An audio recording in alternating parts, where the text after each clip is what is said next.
오늘은 전사의 모자 녹화하지 않고 준호랑 태현이랑 태민이랑 같이 우리가 예배를 드립니다. 그래서 사도신경 할 때에도 우리가 같이 한 목소리로 큰 소리로 같이 고백을 합시다. 자, 친구들도 집에 있지만 우리가 한 마음 한 뜻으로 하나님 앞에 예배 드리겠습니다. 먼저 신앙 고백하겠습니다.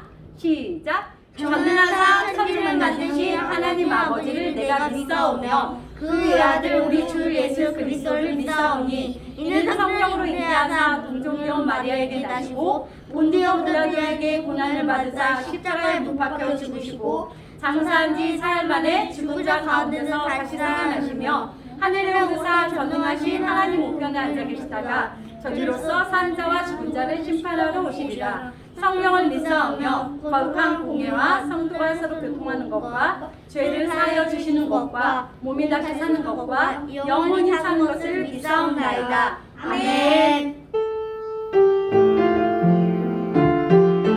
우리 함께 찬양합시다.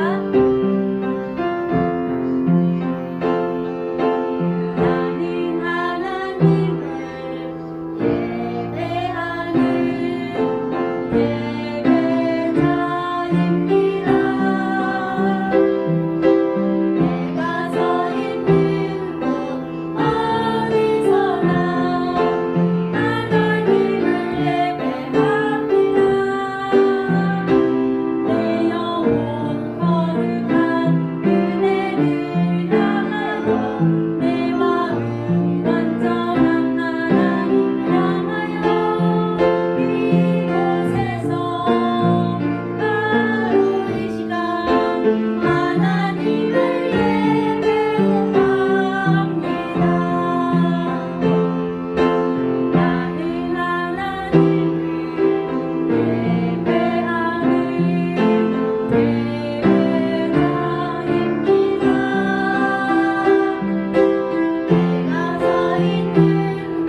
자, 우리 말씀 같이 읽어볼까?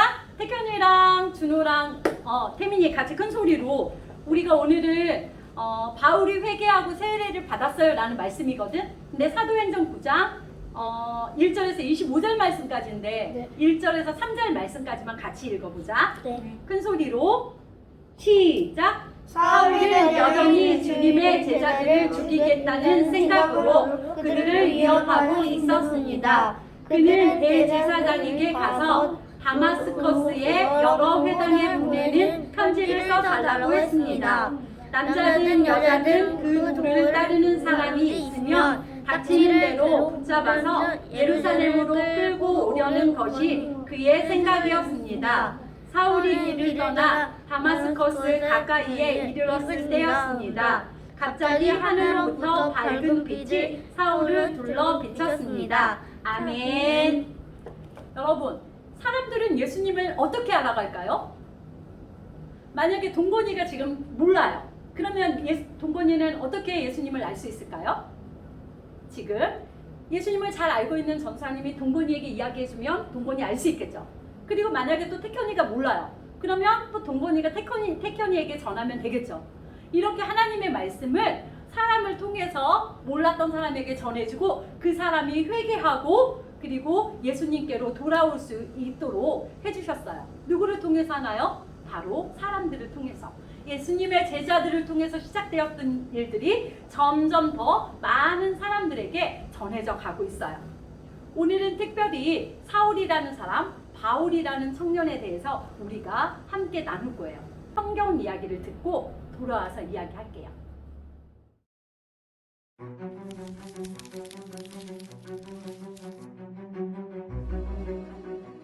예수님이 부활하셔서 하늘로 올라가신 후 예루살렘에 있던 예수님을 믿는 사람들은 그들의 믿음으로 인해 핍박을 받았어요. 예수님을 따르던 스데반도 죽임을 당했죠.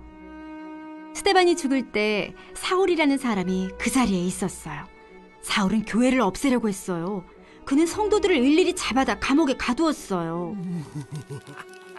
예수님을 믿는 많은 사람들이 예루살렘을 떠났어요. 사울은 성도들을 잡으러 다메섹으로 향했어요.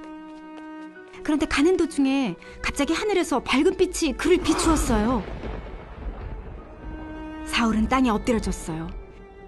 그리고 한 음성이 들렸어요. 사울아, 사울아, 왜 나를 핍박하느냐? 주님 누구십니까? 사울이 묻자 목소리가 대답했어요. 나는 예수다. 일어나 시내로 들어가라. 네가 해야 할 일을 알려줄 사람이 있을 것이다. 사울은 일어나 눈을 떴지만 아무것도 보이지 않았어요.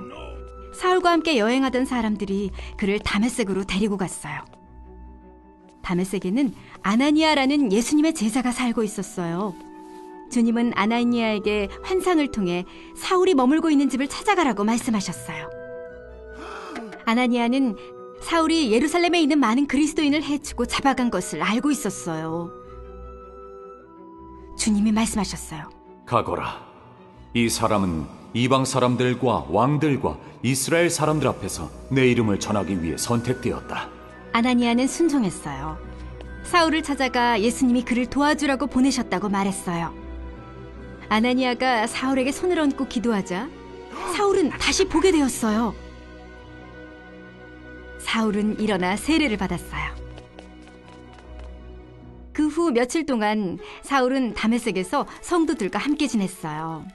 그는 회당에 들어가 사람들에게 예수님을 전했어요. 사울이 말했어요. 예수님은 하나님의 아들이십니다. 사람들은 놀랐어요. 그들은 사울이 교회와 성도들을 없애기 위해 애쓰던 사람이라는 것을 알았거든요. 그런데 그 사울이 예수님을 전하고 있는 거예요. 유대인들은 사울이 복음 전하는 것이 못마땅해 그를 죽일 계획을 세웠어요. 유대인들의 계획을 알게 된 사울은 어두운 밤에 다메섹을 떠났어요. 제자들이 사울을 광주리에 담아 성벽으로 달아내려서 탈출할 수 있도록 도와주었죠. 자, 오늘 우리가 성경 이야기에서 들었던 것처럼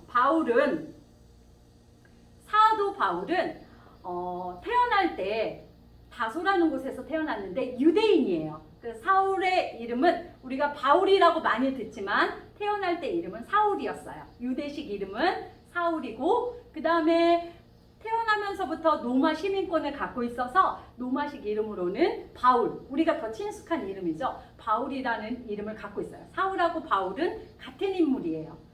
자, 그러면 오늘 사울은 여기서 나온 우리가 성경 이야기를 들었을 때 유대인인데 유대인들은 예수님을 되게 싫어한다고 그랬죠. 그들은 유대 교회에서 자기네들이 알고 있는 그 메시아와 다르다고 생각해요. 예수님이 거짓 선지자라고 생각을 해요. 그래서 이 예수 믿는 사람을 못 믿게 그걸 막는 일을 하고 있었어요. 특히 이 사울은 그 누군가 예수님을 믿는다면 그 사람을 잡아다가 넘겨줬어요. 죽이도록 넘겨주는 일을 했어요. 독실한 유대교인이었거든요. 그런데 어느 날 이 사울이 그날도 예수 믿는 사람을 잡으러 가는 길에 다메섹이라는 곳에서 예수님을 만나죠. 예수님을 만났을 때 사울이 당신은 누굽니까? 라고 했을 때 뭐라고 했어요? 네가 나를 핍박하는 예수다. 바로 나를 핍박했던 예수다 라고 이야기를 했어요. 그때 사울은 완전히 변했죠. 그때 새롭게 태어난 사울은 그 후에 정말 예수 그리스도의 증인이 되어서 하나님의 말씀을 전하는 아주 놀라운 사람으로 변해요. 예수님은 죄인들을 구원하기 위해서 이 땅에 오셨어요. 그쵸?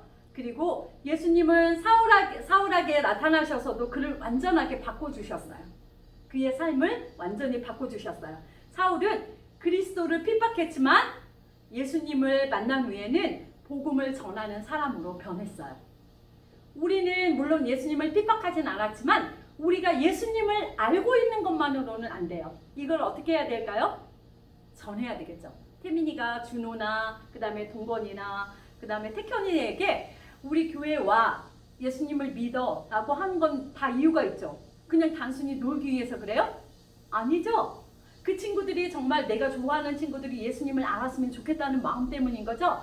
네, 이런 마음 때문에 친구들을 자꾸 교회로 불러와서 같이 놀고 그리고 예배도 드리고 하는 거잖아요. 이렇게 우리는 누군가에게 내가 알고 있는 예수님을 전해야 돼요. 예수님의 사명이 이런 거였어요. 그러면 우리도 예수님의 작은 제자가 될 수 있어요. 자, 그리고 예수님은 우리 죄를 용서하기 위해서 이 땅에 오셨다는 것을 우리는 너무나 잘 알고 있죠? 그런데 나의 사랑하는 사람들이 이걸 모른다면 안타깝잖아요. 나는 예수님을 믿어서 하나님 나라 갈 수 있는데 그 사람들은 그걸 몰라서 지옥에 간다면 이건 너무나 안타까운 일이잖아요. 그래서 우리는 누군가에게 내가 좋아하는 사람들이 있다면 그 복음을 전해야 된다는 것. 이걸 꼭 기억했으면 좋겠어요. 기도하겠습니다. 하나님, 예수님을 통해 죄인인 우리를 구원해 주셔서 감사합니다. 예수님을 믿기 전에는 우리도 사울과 같은 죄인이었음을 고백합니다. 복음을 잘 이해하고 믿을 수 있도록 도와주세요. 하나님을 더 사랑하도록 우리의 마음을 변화시켜 주세요. 예수님의 이름으로 기도합니다. 아멘. 하늘에 계신 우리 아버지여, 이름이 거룩히 여김을 받으시오며 나라의 임하옵시며 뜻이 하늘에서 이룬 것 같이 땅에서도 이루어지이다. 오늘날 우리에게 일용할 양식을 주옵시고 우리가 우리에게 죄 지은 자를 사하여 준 것 같이 우리 죄를 사하여 주옵시고 우리를 시험에 들게 하지 마옵시고 다만 악에서 구하옵소서.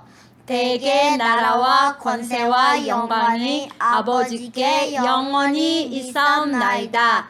아멘.